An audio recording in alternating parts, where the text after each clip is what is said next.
Hello বন্ধুরা, আজকে আমি আপনাদেরকে দেখাতে যাচ্ছি কীভাবে একটি নতুন জয়েন অ্যাকাউন্ট খুলবেন।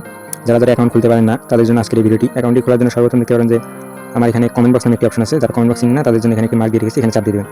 এখানে চাপ দেওয়ার পরে এখানে দেখতে পাচ্ছেন যে আপনাদের সুবিধাতে আমি একটি লিঙ্ক দিয়ে রেখেছি। এই লিঙ্কের উপরে আপনারা চাপ দিয়ে দেবেন। লিঙ্কের উপরে চাপ দেওয়ার পরে আপনাদের এমন ইন্টারফেসে নিয়ে আসবে।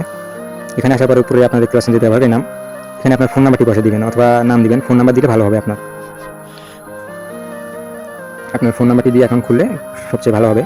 এরপর নিচে দেখতে পাচ্ছেন যে একটি গোপন নাম্বার নামে একটি অপশন আছে, এখানে একটি গোপন নাম্বার বসে দেবেন, অর্থাৎ একটি পাসওয়ার্ড দিবেন যা কেউ আন্দাজ করতে পারে না, এমন একটি 6 সংখ্যার পাসওয়ার্ড দিয়ে দেবেন।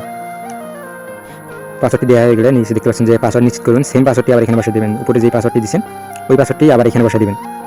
পাসওয়ার্ডটি বসে দেওয়া হয়ে গেলে এখানে দেখতে পাচ্ছেন যে পরবর্তী নামে একটা অপশন আছে, এখানে চাপ দিয়ে দেবেন। এখানে চাপ দেওয়ার পর উপরে আপনারা সেভ করে নিতে পারেন। এরপরে উপরে দেখতে পাচ্ছেন যে ফাঁকা স্থানে এখানে চাপ দিবেন। চাপ দেওয়ার পরে আপনারা দেখতে পাচ্ছেন একটি কোড আছে 2160, এরকম আপনাদেরকে একটি কোড দিবে। কোডটি এখানে বসে দেবেন। বসে দেওয়া হয়ে গেলে নিচে দেখতে পাবেন যে ফোন নাম্বার, অর্থাৎ আপনি যেই অ্যাকাউন্টে দিয়ে অ্যাকাউন্ট খুলতে যাচ্ছেন যে নাম্বারটি দিয়ে, সেই নাম্বারটি এখানে বসে দেবেন। অবশ্যই 0 বাদ দিয়ে দিবেন এবং এখানে নগদ অথবা বিকাশ খোলা থাকতে হবে। আপনি যে নাম্বারের মাধ্যমে আপনি লেনদেন করবেন সেই নাম্বারটি এখানে বসে দেবেন। বসে দেওয়া হয়ে গেলে এখানে আপনার চাইলে ইমেল দিতেও পারেন, না দিতেও পারেন। এরপরে আপনারা দেখতে পাচ্ছেন যে এখানে ছোট্ট একটি ফাঁকা স্থান আছে, আপনার চাইলে ইমেল বসে দিলে ভালো হবে। এখানে তারপর দেখছেন ফাঁকা স্থান, এখানে চাপ দিবেন। এখানে চাপ দেওয়ার পর সম্পূর্ণ এই অপশনে চাপ দিয়ে দেবেন। সম্পূর্ণ চাপ দেওয়ার পরে আপনার অ্যাকাউন্টটি খোলা হয়ে যাবে। এরপরে আপনারা কীভাবে ভেরিফাই করবেন, ভেরিফাই করার জন্য আপনাদের প্রোফাইল অপশনে চলে আসতে হবে। ডান পাশে দেখতে পাচ্ছেন যে এখানে প্রোফাইল নামে একটি অপশন আছে, এখানে চাপ দেবেন। অ্যাকাউন্ট ভেরিফাই না করলে আপনারা টাকা উত্তোলন করতে পারবেন না, এজন্য অবশ্যই অ্যাকাউন্টটি ভেরিফাই করতে হবে।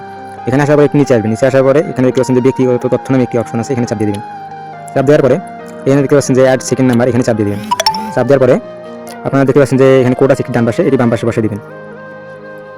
তারা যে কোডটি দিচ্ছে সেই কোডটি এখানে বসে দেবেন। এরপরে আপনারা দেখতে পাচ্ছেন যে এখানে যে ফোন নাম্বার দিয়ে আপনি অ্যাকাউন্টটি খুললেন সেই নাম্বারে একটি তারা 6 ডিজিটের কোড দিবে। সেই কোডটি একটু ওয়েট করতে হবে আপনাদেরকে। সেই কোডটি এখানে আসার পরে সিমের কোড দিবে। কোড দেওয়ার পরে এই ফাঁকা স্থানে বসাই দেওয়ার পর এখানে জমা দিন নামে একটি অপশন আছে, এখানে চাপ দিবেন। তাহলে আপনার নাম্বারটি ভেরিফাই হবে এবং আপনার টাকা উত্তোলন সব কিছু করতে পারবেন। ধন্যবাদ সবাইকে এতক্ষণ ভিডিওটি দেখার জন্য, এবং ভিডিওটি ভালো লাগলে অবশ্যই চ্যানেলটি সাবস্ক্রাইব করে রাখবেন এবং কমেন্টে বলে যাবেন আপনার কোনো সমস্যা থাকলে। ধন্যবাদ।